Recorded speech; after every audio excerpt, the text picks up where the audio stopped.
How's it going, everybody? I have a quick, hopefully quick, how-to video on balance shaft deletes. Now, the one question I get more than anything, aside from clutch kits, is balance shaft delete kits for the Saab B204, 34, 3505, basically the cast iron four-cylinder motors. I've not to date seen a really good video showing how to do the removal of the balance shafts or the problem with the internal bearings on the balance shaft and why you need to do a replacement. So I'm gonna just see if I can get into it. I've got a motor that I use as kind of just a dummy, a test bed for manifolds, downpipes, that kind of stuff. So I'm gonna crack into that one and I'm gonna basically do a start to finish how to balance shaft delete. So let's get started. Okay, so normally what you get in the kit that I supply is inner and outer bearings, basically blanks the outer bearings that replace basically what's integrated into the balance shaft itself. You get a plug, very simple, simplest solution for the tensioner. You get a blank for the tensioner guide, which almost nobody else includes. And then now, kind of moving forward, after having done a bunch of the T5 motors, I'm gonna start including the rear covers for this. I'll explain a little bit more of this moving on, but if you look at the balance shaft journal, there's a expansion plug in the back of it, and you really cannot get the inner bearings out without knocking this out. I've tried a bunch of different ways, and sometimes it's successful, sometimes it's not, but the only way to really do it right is to include new expansion plugs. You can reuse the old ones, maybe with a little bit of sealer, and you can have some pretty decent luck, but including them is honestly the best move. So this is everything that you're gonna probably start seeing in the kits rolling forward, at the very least for the T5 cars. T7 cars don't really need this, and I can show you what that is hopefully here in a moment. Now, when it comes to the expansion or the tensioner, this plug is, in my opinion, the best solution. There's no need for an O-ring or a machine plate or any of the goofy stuff that goes along with it. But what you will need is a 1/16 NPT tap. Very simple, very cheap to get off Amazon, and you can have it for, I don't know, if it was in there, you know, 10, 15, maybe 20 bucks, depending on what you want to get this tap. So let's get over to the motor. All right, so what we have right here is my mock-up motor. Now, before I get into the balance shaft delete, figured I'd kind of just show off a little, couple projects here and there that's currently being tested on this motor. The first being this custom 8.5 centimeter turbine housing. It's a Gretty piece. I think it's off like a tractor or something like that, but it's a massive turbine housing, which a 2.3 like this, it really needs. So I'm working on a 3.5 inch downpipe V-band adapter, and then working out all the kinks along the way because it's so big, it kind of moves the center section out a little bit. Got to modify the Cobra pipe. So it's here for that. Just about wrapped up. Just got to do some support bracketry and stuff like that. I also have the intake manifold that's modified for a T5 throttle body. So this is a T7 head intake manifold, but made to run on T5. So it's got that throttle body flange that's on there. Just kind of doing a couple last little minute things to make it specific to T5 software. Features on here that aren't really needed otherwise. And then lastly is the version 3 oil pressure sender unit. It's a nice little relocation kit. So it actually uses the factory back of the block, which is the best place. It's the last place that gets oil pressure. So you'll know right there, right away, if you're getting an oil pressure drop, you got an issue. It replaces the bracketry that everybody has on their T7 cars that are rusted out steel with a brand new piece of stainless steel, a hard line. It includes fitting for the oil pressure switch from the factory, as well as any 1.8" pressure switch that you want to use. So all that being said, let's get into tearing off the front cover and getting balance shafts out of this thing. All right, so first things first, timing cover has to obviously come off. That means water pump, tensioner, might as well, we're in there. And the crank pulley. This will be fun, of course, right? So aside from the crank pulley, I don't know, I can't remember what this is. 27, 30, I don't know. I'll check it in a minute. 31. It's 27. Anyways, T40 Torx on the timing cover, M13 on the water pump. So I'm gonna hit warp speed and get on that.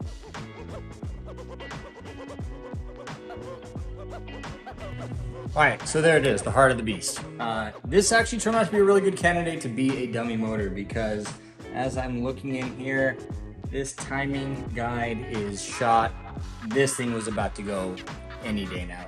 It was pulled from a motor because it had crazy oil leaks, so no love lost here. It was about to go. Anyways, long story short, we're sitting here with everything exposed, and now is the perfect time to knock off the bolts that actually hold on the sprockets for the balance shafts. You want to take these off because we want to actually use the bolt hole at the end of the balance shaft to actually remove them. The best thing you can do is a slide hammer. So I'm gonna buzz those off real quick, and then we can take off the rest of the components from there. As a side note, in case I forget to mention it, this upper guide here for the balance shaft chain, it has to stay in place. Once you put all the timing kit back on, if you're building a motor or whatever, this one has to be in place. It keeps the actual timing chain and the guide from wandering around. So I'm gonna get into that. Yes, high speed again.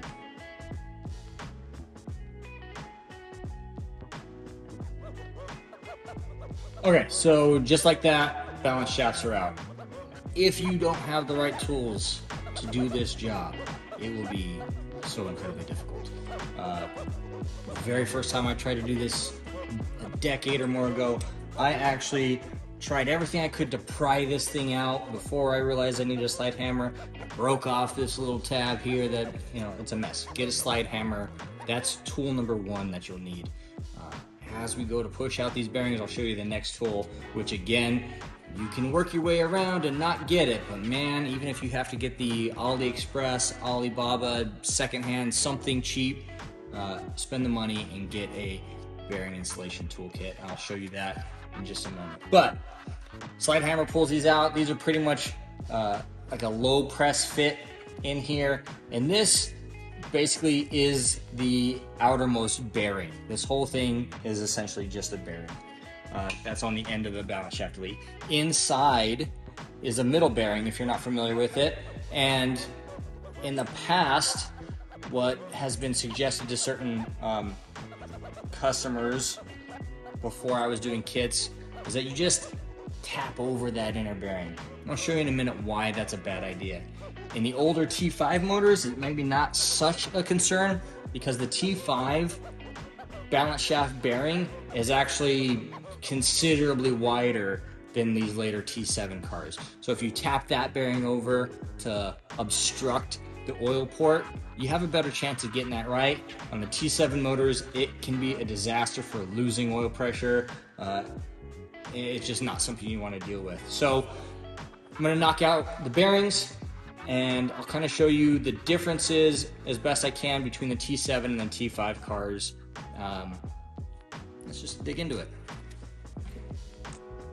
All right, so what we have here is a camshaft bearing tool. This is something that you would see being used for something like an overhead valve, V8, cam in the engine block, that kind of stuff. This is what you'd use to drive in and drive out those bearings, and it's basically identical to the Saab motors. You can kind of strong arm, your way around it, but whatever you have to do to afford one of these, whether it's Alibaba, AliExpress, something used, doesn't matter. This will make or break the installation. I can't tell you how many times I've sent out replacement bearings, even for the kit that I have, that I sell, because they were damaged on the installation. Get this tool, rent this tool if you have to, makes everything worthwhile. Let's talk about how to get it set up. All right, let's get to setting up the tool. So as it normally comes in the kit, it's gonna be set up basically like this, with this large driving backer, spacer, what have you. But this is not gonna fit through the cam journal, the balance shaft journal. So it also comes with the smaller one. Make sure you're using the smaller one. The bigger one will not drive the bearing out, and will probably damage your block if you use it. So start with the smaller backer there. We also want to make sure that we use the cone because this is what's going to center it up on the block itself. So we're going to assemble the tool and it's going to look like that. Now, this itself is not the right size, so I basically just start with the smallest one. I happen to know that's the right one, but if you've never used this particular kit, test them out, see whatever works, okay? Basically, you want one that's just gonna expand enough to hold the bearing tight so it doesn't fall off. The other thing you wanna do is double check that basically the driving flange back here that actually pushes on the bearing isn't larger than the bearing itself. This is important because if it is, you're not gonna drive anything out. So now I'm gonna back that off a little bit, just enough to get the bearing off, and the tool is set up to go inside the block, pass this through, and knock out the bearings. So let's jump over the block and I will get started on that. So as mentioned, I'm just gonna feed it in, back it up until it pops into place, just like that. And now tighten it back up, nice and tight. And then this cone, make sure that I'm not driving any kind of weird angles, okay? All right, so one thing I want to mention before moving on is how far to install the inner bearing. It's really hard to see in there, so it can be kind of a guessing game unless you plan ahead. So when you set the tool in to the factory bearing before you knock it out, make a mark where the post here lines up with the cone on the backside there, and I'll zoom up here in a second to show you. Make a mark there, okay, and then knock out the bearing. When you go to replace it with the new one, the new bearing is the same width on the T7 cars, okay? So you will just drive the new bearing in until you meet that line. On the T5 cars, let's say the T7 bearing is 20 millimeters wide and the T5 is 30 millimeters wide, okay? So you got a 10 millimeter difference there. Do the same thing, make your mark just like you would before, but then after you're gonna split half that difference. So if it's 10 millimeters difference, you're gonna go the extra half that. So 5 millimeters, you just make a mark, moving that line back 5 millimeters, and then you're set. You're gonna center it right in where the factory bearing was. So just a quick tip and we can move on. That was it, okay? Now,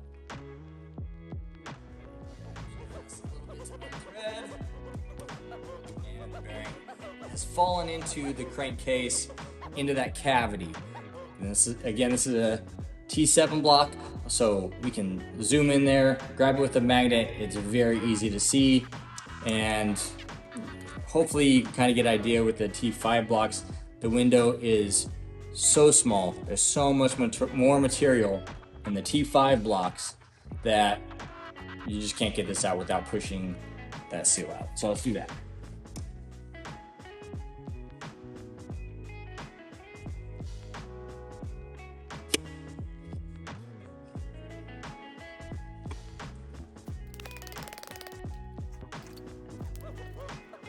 All right, and just like that, we have the bearings out. On the T5 cars, I can't stress this enough. What you just saw there to retrieve those bearings is not possible.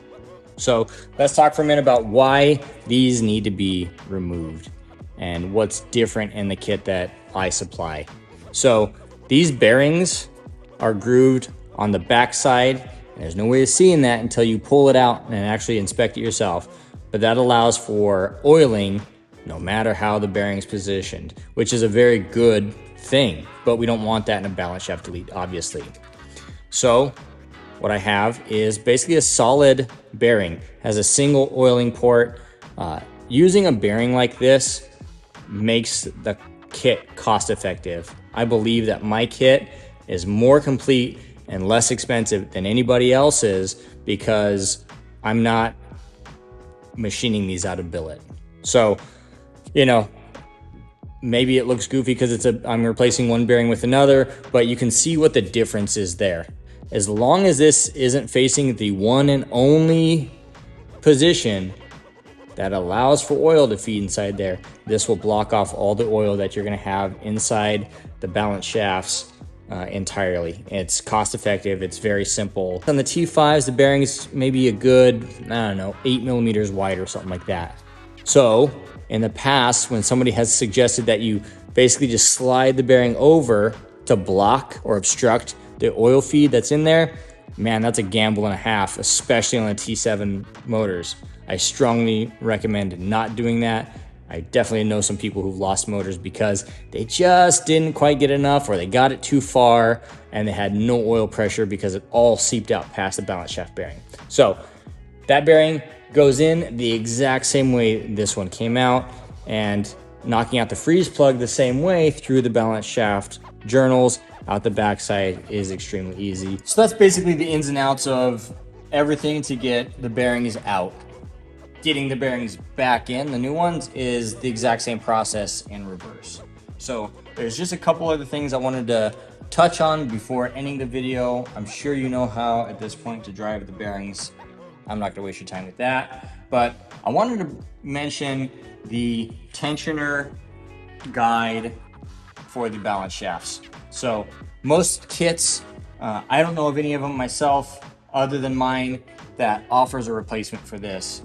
Before I was making kits, I would basically just grind this off, and that's perfectly acceptable too. Anything that's going to get you that width on that bore is going to be what you need. But why bother with that if I make them and you can just replace it like that? So one other thing to mention before moving on to the last is just the tensioner itself up here, the guide. It's important that the upper guide goes back in place too for the tensioner, or for the balance shafts, even though you're not going to use it, because that and the bushing down here is what keeps the timing chain, the guide, all that from just kind of wandering around. So very important that you remember all these. Lastly is the plug for the balance shaft tensioner. So I include a 1/16 NPT plug for this. There's a lot of different ways you can go. You could tap that with an M6 and use some type of small crush washer or something like that. That is perfectly fine, but my kit comes with it, so you don't have to bother messing with, solving that problem. What you are going to need to do is drill it out very slightly. So the 1/16 calls for a drill that in imperial measurements measures 0.246 inches. I believe that's a C or a D spec drill. That would also be like a 6.15 millimeter drill. I don't think that exists, so it's, a D size. And all that being said, you can use a 1/4 inch drill. So you'll drill that out. It's a very small amount. Obviously, you're going to want to wash this out. This is something that's normally done during machining, processing for reassembly, but it can all be washed out, while it's assembled. It gets a little bit tricky, but this port right here, okay, if you drill, the shavings are going to come in here. What you're going to want to do is remove the oil pressure sender and blow out through that way. You can blow out through the hose here that you just tapped, but you run the possibility of blowing stuff into the motor. But if you take out that plug and then blow from the backside, you'll clear out all the chips. You can also pack that with, do like some kind of like hook and gauze before you drill. That way you can pull it all out. There's a lot of tricks that you can do to get all the shavings out of this lower port here as you're pulling out, the shavings there. This port right here is blocked off, is plugged by the timing cover. So another fun fact, make sure you have some type of sealant on that surface too, so you don't lose oil pressure. But anyways, that's pretty much it. You'll drill that out, you'll tap it with the 1/16 NPT plug, or if you have some other preference in metric, M6 is a perfect size for that also. But that pretty much wraps it up. Install the bearings inside, then outside, and you're done. I don't need to ramble on anymore. I think that's pretty straightforward. Hopefully this was fast and informative. So appreciate it. Thank you for watching. And then, I don't know, if you haven't yet, buy a kit.